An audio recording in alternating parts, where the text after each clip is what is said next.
నమస్తే నేను Vamshi welcome to News Chips Bharat రష్యాల స్నేహం గురించి ప్రత్యేకంగా చెప్పనక్కర్లేదు ఇక్కడే ఒక విషయాన్ని మాట్లాడుకోవాలి ఒక వ్యూహాత్మక భాగస్వామ్యం అనేది రెండు దేశాల మధ్య మరింత బలపడుతూ వస్తుంది రష్యాలో నిర్మించిన శక్తివంతమైన యుద్ధ నౌక ఐఎన్ఎస్ తుషీల్ను భారత్కు అప్పగించింది రష్యా ఈ సందర్భంలో రష్యా భారత్ల బంధానికి ప్రత్యేకత ప్రపంచానికి సుస్పష్టమైంది రక్షణ మంత్రి Rajnath Singh navy chief admiral Dinesh K Tripathi రష్యాకు చెందిన షిప్ నిర్మాణ అధికారులు స్వదేశీ క్షిపణులతో పాటు ఆధునిక సాంకేతికతతో కూడిన యుద్ధ నౌక ఐఎన్ఎస్ తుషీల్ను ప్రారంభించారు రక్షణ మంత్రి రాజ్నాథ్ సింగ్ నేవీ చీఫ్తో కలిసి ఆదివారం అర్ధరాత్రి మాస్కోకి చేరుకున్నారు మంగళవారం రష్యాలో తన కౌంటర్ ఆండ్రీ బెల్సోవ్తో కలిసి సాంకేతిక సహకారంపై ఇంటర్ గవర్నమెంటల్ కమిషన్ 21వ సమావేశంలో పాల్గొంటారు దీంతో పాటు రష్యా అధ్యక్షుడు వ్లాదిమిర్ పుతిన్ కూడా రక్షణ మంత్రి రాజ్నాథ్ సింగ్ కలవనున్నారు ఇక ఈ రెండు దేశాల మధ్య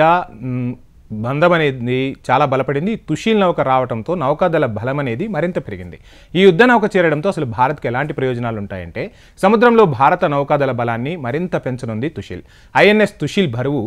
33,900 టన్నులు దీని ప్రత్యేకత విషయంలోకి వెళితే యుద్ధ నౌక 125 మీటర్ల పొడవు 3,900 టన్నుల బరువు కలిగి ఉంది ఈ నౌక శక్తివంతమైన దాడికి ప్రసిద్ధి చెందింది ఐఎన్ఎస్ తుషీల్ అనేది రష్యన్ భారతీయ అత్యాధునిక సాంకేతికత యుద్ధ నౌకల నిర్మాణాల గొప్ప కలయికగా రూపుదిద్దుకుంది సో ఏది ఏమైనా భారత నౌకాదళం అనేది ఇప్పటికే స్ట్రాంగ్గా ఉంది ఇక తుషీల్ రాకతో ఇంకా నౌకాదళం అనేది పటిష్టమవుతుంది ఒక రకంగా డ్రగ్స్ మాఫియాని అరికట్టాలన్నా ఇప్పుడు జరుగుతున్న రేషన్ బియ్యం మాఫియా లాంటివి అరికట్టాలన్నా అంటే ఇతర దేశాల నుంచి దేశాన్ని కాపాడటం కోసం అదేవిధంగా దేశం నుంచి తరలిపోతున్న సొమ్మును కాపాడటం కోసం కూడా నిఘా పెంచాల్సిన పరిస్థితుల్లో ఇటువంటి నౌకలు అనేవి చాలా కీలకం కానున్నాయి ఒకవైపు చైనా స్నేహాన్ని కోరుతూనే మనపై కవ్వింపు చర్యలకు పాల్పడుతుంది సో మరోవైపు పాకిస్తాన్ అదేవిధంగా బంగ్లాదేశ్ మాల్దీవులు ఇవన్నీ కూడా భారత్కు ఒక రకంగా కంటికింపుగా మారిపోయాయి ఒకవైపు మన భారతదేశం అభివృద్ధి చెందుతూ ఉంటే ఈ దేశాలన్నీ కూడా అక్కడ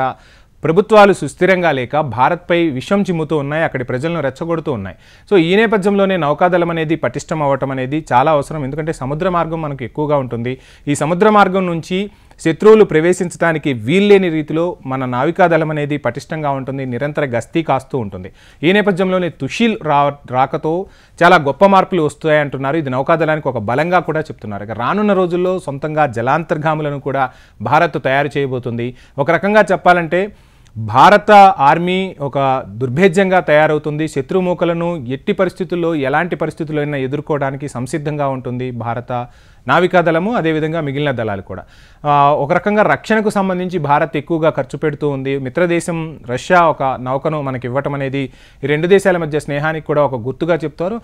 త్వరలోనే రష్యా అధ్యక్షుడు వ్లాదిమిర్ పుతిన్ భారత్కు కూడా రాబోతున్నారు ఇటీవల ఆయన మేక్ ఇన్ ఇండియా గురించి కూడా కొన్ని కీలక వ్యాఖ్యలు చేశారు భారత్ గొప్పగా అభివృద్ధి చెందుతుంది మా మిత్రదేశం అంతగా అభివృద్ధి చెందటం అనేది మాకు చాలా ఆనందాన్ని ఇస్తుంది మేము కూడా భారత్ వెళ్ళినప్పుడు అసలు మేక్ ఇన్ ఇండియా ద్వారా ఎలాంటి మార్పులు వచ్చాయి ఏంటి అనేది క్షుణ్ణంగా పరిశీలిస్తాము మాకు దగ్గరి సారూప్యత ఉందని కూడా పుతిన్ వ్యాఖ్యలు చేయడంతో ప్రపంచవ్యాప్తంగా మన మేక్ ఇన్ ఇండియా గురించి కూడా పెద్ద ఎత్తున చర్చ జరుగుతుంది ఏది ఏమైనా మూడవ అతిపెద్ద ఆర్థిక వ్యవస్థగా అవతరించబోతున్న భారత్కు ఈ అంశాలన్నీ కూడా సానుకూలమవుతున్నాయి దేశంలో కూడా చాలా మార్పులు రావాల్సిన పరిస్థితి అయితే ఉంది ఇన్ని మార్పులు వస్తున్న మధ్యతరగతి ప్రజలైతే కొంత ఇబ్బందులు ఎదుర్కొంటున్నారు దానికి సంబంధించి కూడా ప్రభుత్వాలు తీసుకునే నిర్ణయాలతో ఈ మధ్యతరగతి ప్రజల స్థితిగతుల్లో కూడా మార్పులు వస్తే భారతదేశం నిజంగా స్వర్గధామం అనే చెప్పాలి సో ఖచ్చితంగా ఆ రోజులు రావాలని మనం అందరం ఆశిద్దాం ఆ దిశగా అడుగులు వేద్దాం ఇది ఇవాల్టి news chips please subscribe HM TV